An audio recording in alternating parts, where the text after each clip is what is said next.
वडगाव शेरी मतदारसंघाचे प्रथम आमदार माननीय बापूसाहेब पठारे यांच्या मार्गदर्शनाखाली पुणे जिल्ह्यातील ओपन खुल्या गटातील एकमेव व अप्रतिम आयोजन असलेली खराडी चषक स्पर्धा येणाऱ्या ऑक्टोबर महिन्यात संपन्न होणार आहे।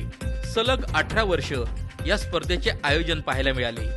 हे 19वे पर्व असून या स्पर्धेत प्रथम क्रमांकासाठी 2 लाख रुपये व आकर्षक चषक, द्वितीय क्रमांकासाठी 1 लाख रुपये व आकर्षक चषक, तृतीय क्रमांकासाठी 51,000 रुपये व आकर्षक चषक, तर चतुर्थ क्रमांकासाठी 21,000 रुपये व आकर्षक चषक देण्यात येणार आहे।